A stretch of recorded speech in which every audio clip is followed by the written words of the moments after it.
अगला प्रश्न श्री रूपाराम।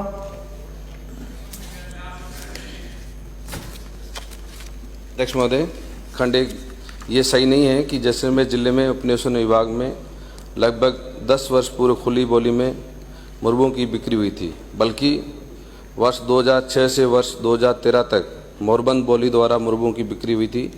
कुल 3404 प्रकरण आयुक्त उपनिवेशन विभाग के समक्ष अनुमोदन हेतु प्राप्त हुए, जिसमें से 2523 प्रकरणों का निस्तारण किया जा चुका है। वर्तमान में जैसलमेर जिले में 823 प्रकरण लंबित थे, जिनमें से माननीय न्यायालयों से प्राप्त निर्णयों की पालना एवं आवंटी की स्वयं प्रार्थना पत्र पर 4 प्रकरणों का निरस्त कर रिफंड की कार्रवाई की गई है। शेष 819 प्रकरणों के संबंध में आयुक्त उपनिवेशन विभाग द्वारा मार्गदर्शन हेतु राज्य सरकार को प्रकरण प्रेषित किया है। प्रकरण राज्य सरकार के स्तर पर विचाराधीन है।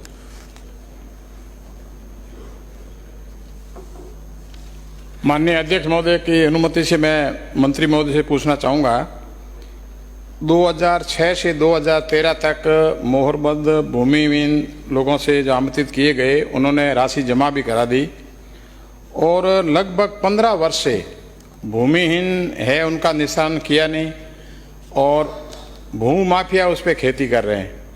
तो क्या इनके निस्तारण में इतना समय लगता है 15 वर्ष, जिसका 2523 का कर दिया है, और ये जो आंकड़ा बताया गया 3404 निरस्त हुए, 2523 का डिस्पोजल हुआ, तो इसमें शेष भी 877 रहते हैं।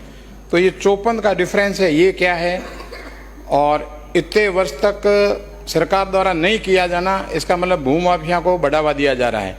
और अब कब तक कर लेंगे? 3 सरकारें लगभग चली गई, चौथी आने को है, तो अब सरकार कब तक डिस्पोजल करके जिन भूमि इन्होंने पैसे भर रखे हैं उनका ये निस्तारण कर देंगे? अध्यक्ष महोदय, ये बिल्कुल सही है कि किसानों का इसमें कोई दोष नहीं है और उन्होंने नियमानुसार राशि भी जमा कराई है। इसमें 819 प्रकरण तो जैसलमेर के हैं और 62 प्रकरण जो हैं बीकानेर के हैं। उसमें हमारा वित्त विभाग और विधि विभाग की दोनों की हमें अलग अलग राय प्राप्त हुई है। नियमों के अनुसार विधि विभाग कह रहा है कि जो नियम के अनुसार जो है राशि आप बढ़ा के ले नहीं सकते, और फाइनेंस विभाग की अलग से राय आ रही है। तो इस प्रकरण को हम विभाग स्तर पर देख रहे हैं और 1 सप्ताह के अंदर इसका निस्तारण हम कर देंगे कि जल्दी से जल्दी किसानों को जो है अगली कार्रवाई करके आयुक्त को निर्देशित किया जाएगा। Thank you.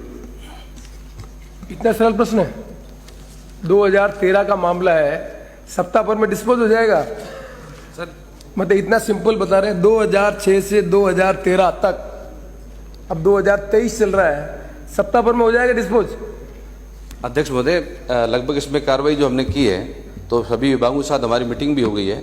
हमारा प्रयास यही है कि सप्ताह के अंदर इसकी कार्रवाई हो जाए, क्योंकि माननीय मंत्री जी, उनके पैसे ले लिए गए हैं, इतने समय से पैसे पड़े हुए हैं, क्या सरकार 7 दिन में उनको सबको खातेदारी अधिकार दे देगी? सर, राज्य सरकार के स्तर पे तो निर्णय होना है। तो मैंने ये कहा, राज्य सरकार स्तर पे जो विचाराधीन है उसका निर्णय हम सप्ताह में कर देंगे। उसके बाद विभाग के स्तर पे जो कमिश्नर कार्यालय के स्तर पर या संबंधित उपायुक्त उपनिवेशन कार्यालय पे जो कार्रवाई होनी है उसमें वक्त लगे, वो अलग बात है। जो हमारे यहाँ जो विचाराधीन है उसको हम 1 सप्ताह के अंदर क्लियर कर देंगे। सदस्य, आप संतुष्ट हैं? सर, मेरा निवेदन माननीय अध्यक्ष महोदय से अनुमति से मैं करना चाहूँगा कि 75% टोटल प्रकरण है उसका निस्तारण का किया जाना, 25% के आसपास का बाकी रखना, ये सरकार संशय के घेरे में आती है। पिक एंड चूज क्यों किए गए? जो बचे हुए हैं एक सिमिलर है, राज्य सरकार से दरें अनुमति कराई गई, मोहरबंद ली गई, लोगों ने पैसे जमा कराए और कई लोगों ने गहना गांठा बेच के ज़मीन के पैसे जमा कराए, भी हम खेती करेंगे। वो 15-20 वर्ष से इंतजार कर रहे हैं, उसमें से कुछ चुन चुन के किए जा रहे हैं, बाकी शेष पड़े हैं।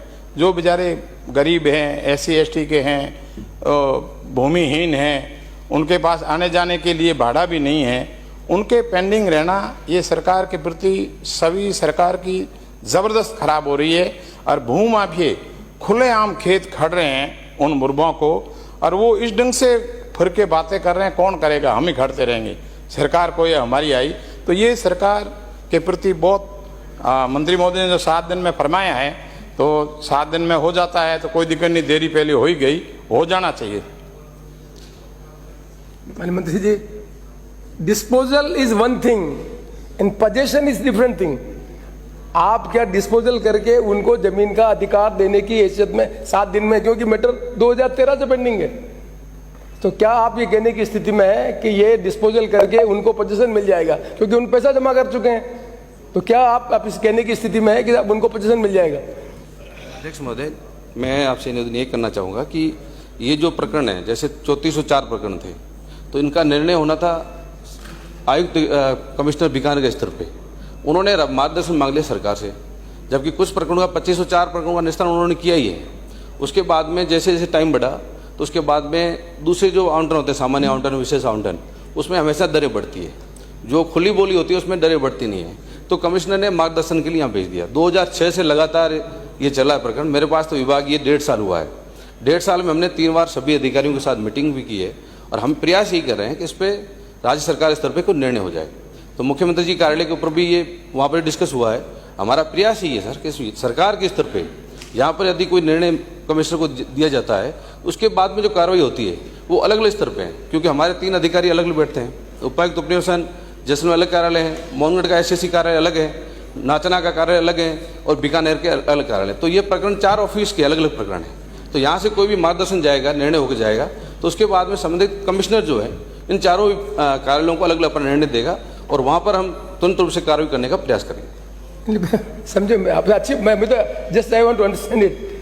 सरकार प्रयास करेगी तो सरकार प्रयास का तो फैसला कौन करेगा? यदि विभाग अलग अलग विभाग के अंदर ये चीजें कोऑर्डिनेट करनी है, तो किसी न किसी को तो ओनरशिप लेनी पड़ेगी कि इसको डिस्पोज कौन करेगा। 2013 से इस तरह के प्रकरण चल रहे हैं, जिन प्रकरण पे एक विभाग से दूसरा उपनिवेशन रेवेन्यू का कर रहा है, रेवेन्यू फाइनेंस का कर रहा है, और जो लोग पैसे जमा करा चुके हैं उनको पोजीशन मिल नहीं रहा है, और कानून कहता है आज पोजीशन दोगे तो और पैसा मांगोगे आप। तो उन लोगों की क्या गलती, जिन लोगों ने उस समय की डिमांड के आधार पर पैसा जमा करा दिया और उपनिवेशन और इसके बीच में उनको पोजीशन नहीं मिला। तो ये निस्तारण की जो प्रक्रिया है, जिसमें माननीय सदस्य कह रहे हैं कि पिक और चूज में कुछ लोगों को तो दे दिया गया और कुछ लोगों को नहीं दिया गया, तो वो कौन से नियम है जिसके अंतर्गत कुछ को दे दिया और कुछ को नहीं दे दिया गया? नंबर 1। नंबर 2, इसको कोऑर्डिनेट करने की जिम्मेदारी कौन लेगा? आप उपनिवेशन विभाग उनको पोजीशन देने का जिम्मेदारी का काम किसका है? अल्टीमेटली आप उपनिवेशन विभाग आपसे लिख ले, आप सरकार को लिख लो, तो उनको एक्चुअल पोजीशन कौन देगा? अध्यक्ष महोदय, इसमें अधिकारियों की लापरवाही रही है। अधिकारियों की लापरवाही की वजह से ये लगातार 10-12 साल से प्रकरण चल रहा है। पहली बात सर, कमिश्नर ऑफिस को सरकार से मार्गदर्शन देने की जरूरत भी नहीं थी। स्पष्ट जो नियम है कि कमिश्नर कार्यालय के ऊपर नीचे जितने भी अधिकारी हैं वो खुद इस पर खुली बोली पर उनको सरकार के नियमों के अनुसार वो कार्रवाई कर सकते थे, पर सरकार से उन्होंने मार्गदर्शन मांगा। आज से 12 साल पहले क्या हुआ वो तो बहुत लंबी प्रक्रिया थी। 1.5 साल के बाद मैं बता सकता हूँ सर कि हमने जो कार्रवाई की है, तीनों विभाग, फाइनेंस और लॉ डिपार्टमेंट, दोनों से हमने डिस्कस किया है। हम चाहते हैं कि सरकार के स्तर पर मार्गदर्शन जो भी है वो हम तुरंत दे दें, ताकि यहाँ से जो मार्गदर्शन जाएगा उसके बाद भी संबंधित आयुक्त उपनिवेशन बीकानेर जो कार्यालय हमारा है, वो संबंधित 4 कार्यालय हमारे नीचे बैठते हैं, सहायक उपायुक्त और उपायुक्त उपनिवेशन। उन लोगों को कार्रवाई के लिए संबंधित किसान के साथ वेरीफाई कर करके उसमें वक्त लगेगा, वो अलग बात है। पर मैं सिर्फ ये कह रहा हूँ, राज्य सरकार में जो मार्गदर्शन चाह गया है उसको हम 7 दिन में निर्णय कर लेंगे।